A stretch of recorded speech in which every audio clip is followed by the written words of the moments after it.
That Was Yesterday podcast is brought to you by Define Mind and Body Wellness, my wellness center here in Glastonbury, Connecticut, where we specialize in holistic services to help shortcut the process so that you can see results fast, but learn to do it in a habitual way. So many of the topics we talk about are part of the program that our clients receive, except they get much more in-depth detail. Also, my workbook of the 10-week program to lose and never look back, which is only available to our patients at Define.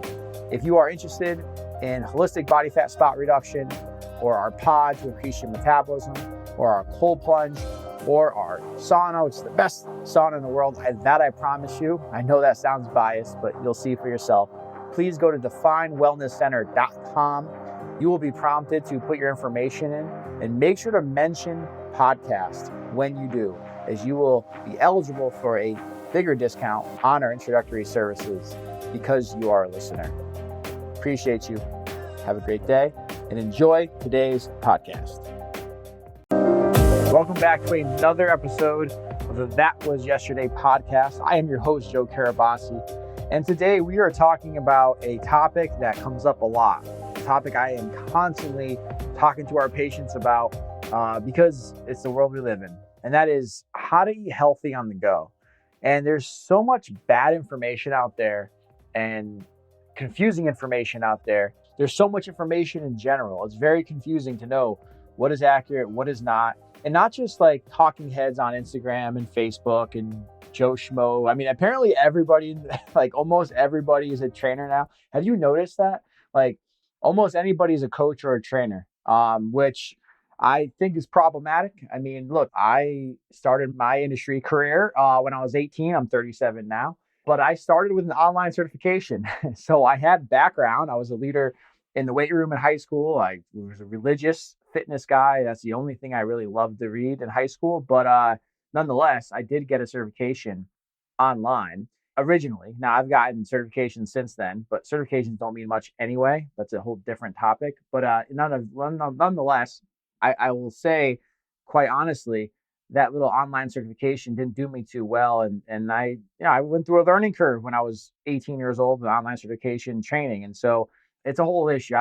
I digress. But the point is that there's a lot of people out there who are talking about stuff they shouldn't be talking about. And if something works for them, does not mean it's going to work for everybody else. And that's one thing every trainer needs to learn, should learn. Nonetheless, we are off subject. So we're going to head back. We're going to head back to what we're talking about. So I mentioned there are two issues, right, with the confusion that's going on there. One is just the overwhelming amount of information. Some things are very confusing. Number two, and I talk a lot about this stuff, and there's a whole episode I did on parts a few episodes back, but there is the inner saboteur that lives within all of us. And if you have a goal to lose weight, lose fat, basically change your body, this inner saboteur is going to find ways to make things difficult for you. And the way that shows up is being, overly confused, overwhelmed, not knowing what to do. And these lead to making poor eating decisions. It leads you to going, oh, well, screw it. I'm just going to have this, like the 0 to 60 way of thinking. And that can lead you down the wrong path, obviously. So today we're not going to get into the parts work, but I just share those two reasons as I think they're very important, because as you'll see today, the stuff I'm going to be talking about, some of the stuff might be slapped in the face obvious. Some stuff you might have heard before, and maybe some stuff will be revolutionary you've never heard before. But I can tell you these strategies are nothing complicated. You can apply them. You don't need a lot of money. You don't need a lot of time. We are not talking about meal prep, by the way. And I'm going to talk more about that. I think meal prep is overrated. Now, I know that sounds crazy. Is meal prep bad? Absolutely not. Like, of course, meal prepping your food is going to be a better thing to do than not to do. The issue is that when you meal prep, it takes a lot of time. It takes a lot of work. If you perceive if that is your strategy to meal prep, then you're screwed when life gets really busy, life gets really chaotic, and you're not able to meal prep, because then what happens, right? It's like so many of these programs that are out there. And I realize some people have gotten results from them in the short term, but like something like Optavia or Medi Weight Loss, or something that's very much like, hey, have these products that we have and then eat a very limited amount of food. when you have stuff like that, you're not teaching anybody how to eat. You're just basically following a very rigid program that anybody, if you eat very low calories, you're going to lose weight. But the problem is it's not true weight loss, which is why so many people yo-yo, not to mention low calories, also really low calories are also going to slow down your metabolism. And any plan that tells you that you shouldn't exercise in the first month is problematic anyway. But we're not going to get too much into that stuff today. I want to circle back to the topic at hand. So the point being that if you feel like you need to meal prep, and if that's not an option, then that can lead you down that whole 0 to 60 path. So today, we're going to talk about very tangible options that you can apply. I look through the lens of good, better, and best. I try to encourage all of our patients to adopt that mindset as well. In other words, yes, best might be having all of your meals prepped in your cooler when you are driving on the road all day or at your job. But if that's not something you're either willing to do or you don't have the time to do, there are a lot of options in between. And that's where we're going to focus today. So let me unpack that idea, that philosophy of good, better, and best, because I feel like that is the underlying principle here of everything that we're going to be talking about. So in any given situation, there's always a good, better, and best option. So you could be in a convenience store in the middle of the desert, a gas station that has 15 things on their shelves. There's limited options, but within those options, there is a good, better, and best solution. There is something else that you can do that's not just the chips or the candy bar or whatever else. McDonald's, if you're forced to eat at McDonald's, even there, am I going to suggest anybody eat at McDonald's? Absolutely not, especially with the shit I heard of what they're doing on the app. Apparently, they're just using AI to price gouge people. Again, another digression, but this one's important. I feel like, I don't know if you're listening to this and you're someone who eats at McDonald's, but if you have the app, what they're doing is they're looking at your behavior and they're able to tap into your credit card payments. So they can see, or not your credit card payments, but you're tracking your history of what you eat, when you order, but also when you get paid. So they know that if you aren't getting paid for 2 weeks, they're going to give you better discounts than when you are getting paid. That's insane. Not to mention the food is obviously dog shit. But the bottom line is, if you are at McDonald's, you have to eat there. Doesn't mean you have to get a Big Mac, right? You can get one of their salads and chicken. Now, are those salads, not all salads are created equal, but again, that's just a very simple example of a good, better, and best. So I just encourage you, start thinking about good, better, and best. Okay, the best decision might be lean protein and vegetables with nothing else added. But if that's not an option or something you're willing to do, there are other options under that. So just keep asking yourself, well, what is the next best decision that I can do that I can feel comfortable with? If you keep doing that, I'm telling you, you're going to notice a significant difference in your life, in your body, in all things.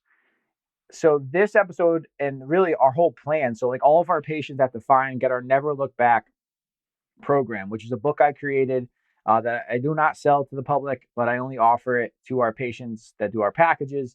But basically, the premise of that is to lose and never look back. And another thing that I talk about in that book is learning to eat in the wild, so to speak. So there are 3 levels of our plan, ironically called good, better, and best. Weird, right?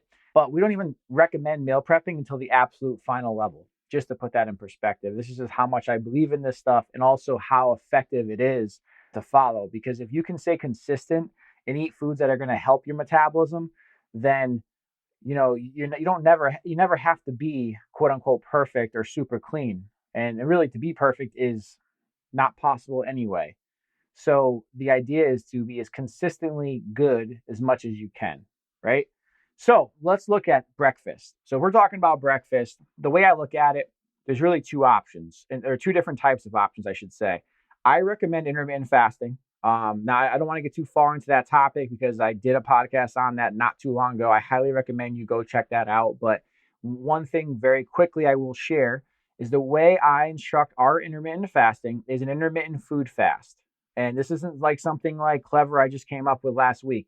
This is something that I've been testing and working and executing on personally and helping clients with at least over the last decade, actually more, probably the last 15, 16 years. And it's something that I have seen significant results for, not just for myself, but all types of people. So again, anybody who out there is oh, it's not fasting. Well, I don't care. You can move on because I can tell you that works the way we do it. And what that means is you can have, we recommend, you can put collagen in your coffee during an intermittent fast. You can have a protein shake, protein and water, nothing else added. You can have water. You can have these things during your fast, which will give you a level of satiety, but also give you the protein that you're probably not going to get otherwise. In other words, like it's going to be very hard for you to get the total amount of protein you need in the 8 hour window. Most people are significantly underutilizing their protein intake. So you're going to get the protein you need. Your body's going to absorb it, but you still get the benefits of fasting. That's the Cliff Notes version. I talked in depth about this on that episode, so I recommend you check that out.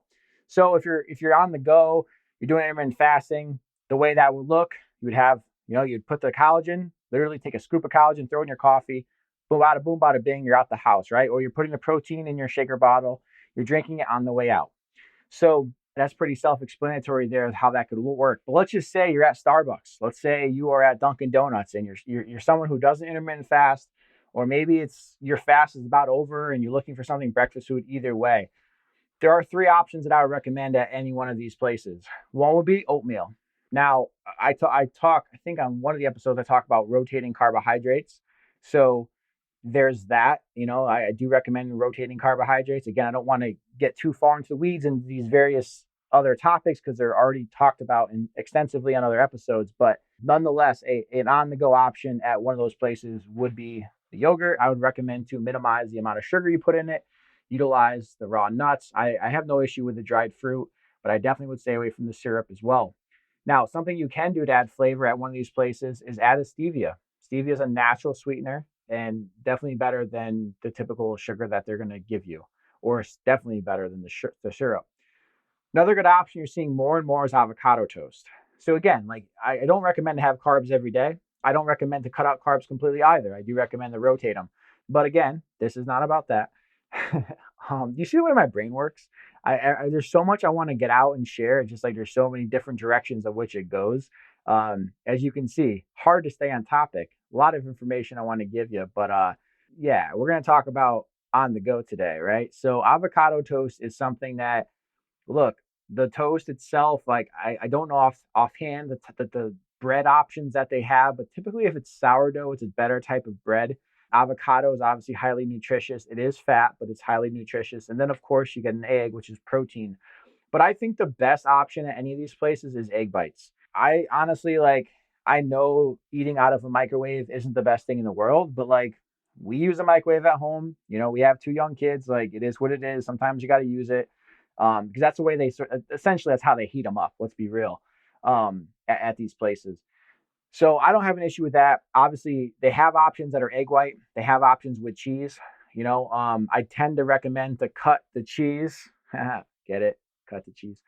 I couldn't help that dad joke. I mean, it is Father's Day this weekend, so I'm a big dad joke guy. I am a dad. I was a dad joke guy before I was a dad. So you can imagine the extent of a dad joke guy I am now with 2 beautiful, perfect little kids. Oh my goodness, my brain. Speaking of kids, not a lot of sleep. That's what you're seeing here, people. And that's something I'm working on. But hey, little Joey boy is quite the boy. He's not a girl at all. He's a little guy. He's the best, but that boy does not sleep. Anyway, here we go. Another digression. Egg bites, a good option. I don't recommend cheese most times. So not one of those things I necessarily recommend to rotate, but give yourself grace.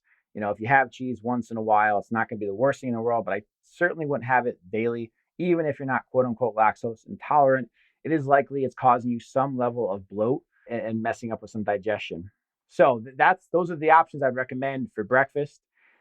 Now during the day, so if you're ordering out, I mean, again, I don't care where you're ordering. It could be somewhere like McDonald's. It could be a pizza restaurant, Japanese restaurant. Any of these places, it doesn't matter. There's always going to be options of which you can just get a protein and some sort of vegetables. You might have to order off the menu a little bit, get the burger on the grass. But if you can go into the situation not being so worried about either, oh, they don't have any healthy options, so I'm just going to get the carbonara. Don't think like that. Instead, all right, I don't care where you're ordering, wherever you are ordering. Just find a way to get protein that you like and vegetables that you like. And don't be afraid to say, hey, I don't want bread. Or, hey, do you have any alternatives for the pasta? Because guess what? You're the one paying, and likely paying an amount that is outrageous because the food costs are outrageous because of inflation and everything else. But it is what it is. Here we are. Nonetheless, you have every right to order how you want to order, right? So Asking for those things is not a problem. Asking for substitutes, not a problem. You might pay a little bit of a surcharge. You get fruit instead of fries, but you know what? It's going to probably be better for you in the long run, right? You know it's going to be better for you in the long run. And by the way, one thing we know with meal prep is that it's always inevitably going to be cheaper. And as if you don't have the option or you're not going to take the option to meal prep due to time or whatever else, then you can't have your cake and eat it too in all situations, right? So if you're not meal prepping your food, you're inevitably going to eat food that's going to have more calories than what it would be if you were controlling it all, but it's also going to be more expensive. That just is what it is. So those are your options. Now, on the meal prep side of things, we're talking about lunch, like buying pre-cut fruit, pre-cut vegetables. You don't need to make a perfect salad. Like just buy a big thing of spinach or kale and just grab a handful of that. I like to, like, for instance, what I'll do, I'll go to Trader Joe's right near my office. I will grab a ton of food at once because I'm not going to go every week for my office stuff. And they have like really good, like ready-made, like sous vide cooked proteins. So I'll get like grass-fed steak, doesn't require any cooking, it's relatively clean. They have chicken options that are pre-cooked. They have turkey breast options. I will buy all of that. I will buy spinach or kale. I will get mushrooms that are already pre-cut. I will get beets that are basically cut. I will get sometimes lentils that are already cooked. That requires no cooking. I just have it at my place in my office here. We obviously have a fridge that is required, but I'm just able to eat that stuff. That is on the go. I'm not cooking. I'm not meal prepping. It's there, right? That does require a little bit of preparation, going to the grocery store. I can tell you something though.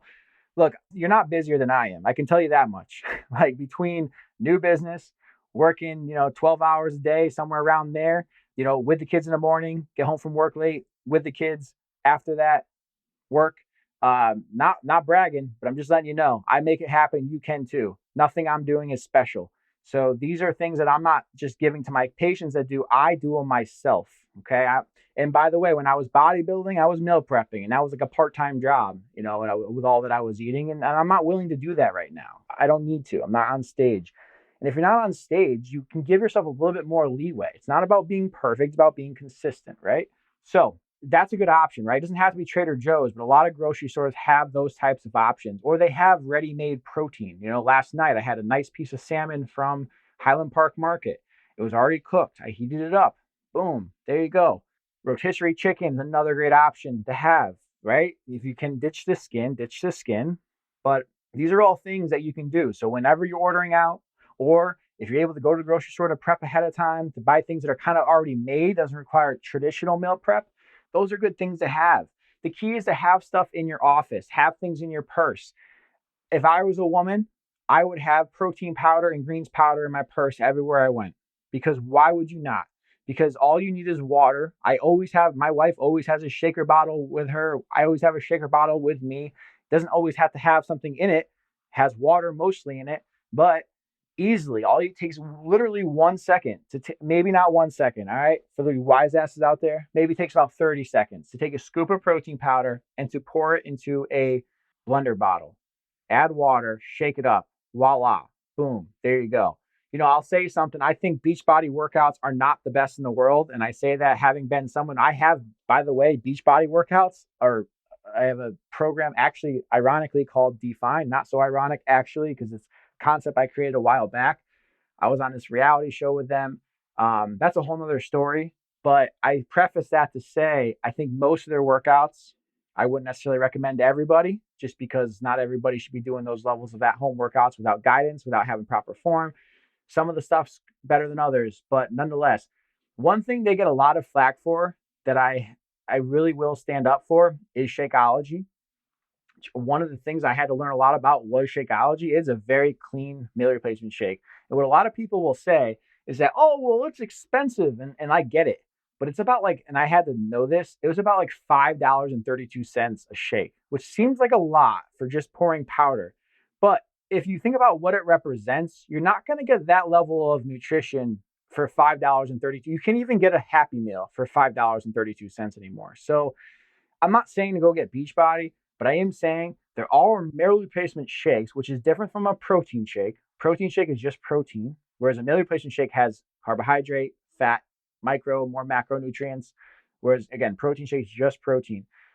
There are some options out there that are not that bad and very quick. So that's something you can carry along with you. Greens powder, super important, right? If you're on the go, I work with a lot of people in the medical field. These women, men have crazy schedules, or teachers. You can't just stop and eat whenever you want. So shakes and drinks become really important, but also wanting to control your blood sugar is really important. If you go long periods of time without eating, aka fasting in some regards. But even when you're not technically fasting, which is worse, right? A lot of people are like, well, I'm fasting because I don't eat. But if you're not intending to fast, I wouldn't consider that a fast because that means you don't have structure. Because if you are fasting, you should have an inherent structure. That's really important. You can't just intermittent fast and just expect to get all the nutrients you need. That's not the way it works. You're going to have to put some more thought into that, right? And again, I share a lot more about that on another episode.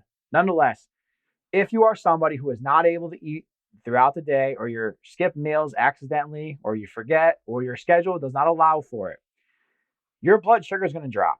When your blood sugar drops, guess what it wants? Carbohydrates. Why? Because most carbohydrates that you're craving are going to be quick acting, something that your body is just going to be able to quickly convert to energy, and then that followed by a spike. So a lot of like simple carbohydrates, processed carbohydrates are going to give you this initial spike because your blood sugar is requiring something. So having a green shake on hand, putting a scoop of greens in a plastic baggie to have along with you, or in the office setting, again, something I have in the office. I mean, obviously, I work at a wellness center, but in my own section, in my office, I have 3 different types of protein powders. I have bone broth, I have super greens, celery powder, marshmallow root powder. I'd recommend, if you have the ability to have that at your office, have options like that as well. In your purse, have samples of this stuff you can easily go to at any time, so that if you have to force a meal, or if you don't have a good option, or if you weren't able to eat, you could, if nothing else, have a shake, or at least a green shake, because that's going to stabilize your blood sugar so that you can make a more conscious, less emotional decision about what you eat when in fact you get home, versus driving home starving and just ending up somewhere where you're either going to order out with bad intentions, essentially, because you want something tasty because you're just starving, or you're at home and your self control's out the window because you worked your ass off all day and now you're starving. And it's much better to have the mac and cheese your kid's having than to go cook something healthy on the grill, right? That situation in a lot of ways plays out for so many of us if we're not careful. So control your blood sugar as much as you can. Very important about eating on the go. Now, talking about dinner, it's kind of a lot of the same of what I mentioned with lunch, because to me, I don't look at breakfast, lunch, and dinner. I look at feedings. They're called feedings because you're feeding. And especially with fasting, like, kind of moves breakfast out the door. And lunch and dinner can essentially be the same.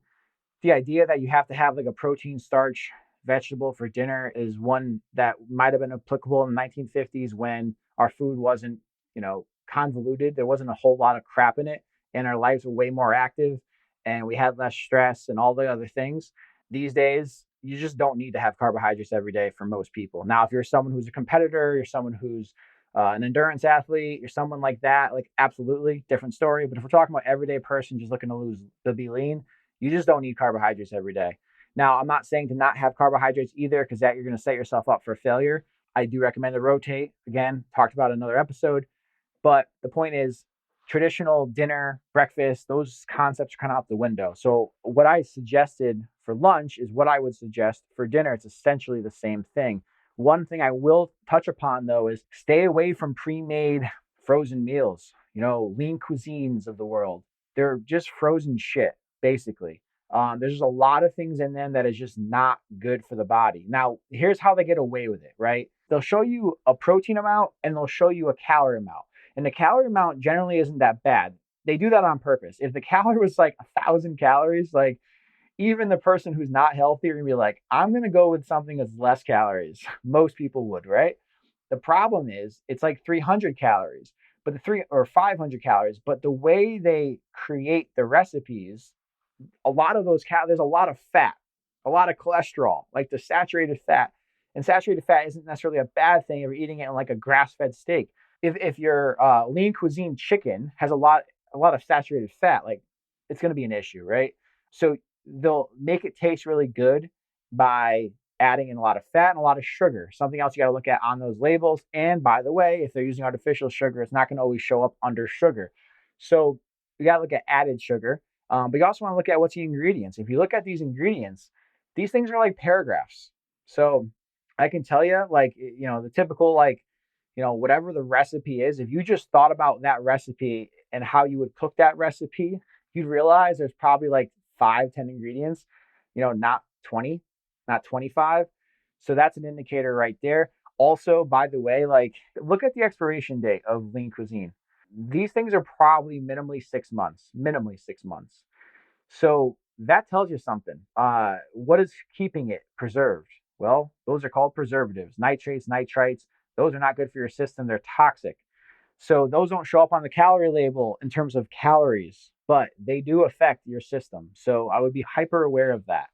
So the other thing too, along these same lines, is factor. Like, I'm just gonna pick on factor meals because somebody had asked me about them recently, and I looked at it and I was like blown away at what I saw. It just, first of all, it pisses me off that any place like this, like Factor, for instance, like, good luck trying to find a label on their website. You have to jump through multiple hoops. That's a sign right then and there. Like, if I had a food preparation company, I would market the shit out of my label if I'm saying it's healthy. And of course, I would want it to be healthy because I want people to see, like, that's a good selling point if it is actually healthy. But what they do is they market it as healthy and they hide the label. And it's for the same reasons I was talking about with lean cuisine. All right, the last topic I want to touch on here is you're at the convenience store. All right, long drive.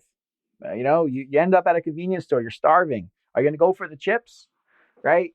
You're going to go for that thing that you really like? Or can we look at some good, better, and best options? So, like, I'm not a huge fan of lactose, but if we're going to have anything with lactose on the go, I think Fairlife is a really good product. You get about 30 grams of protein. Again, there is some lactose in there, but it is, I believe, a higher quality. And I know that just simply because I am sensitive to lactose.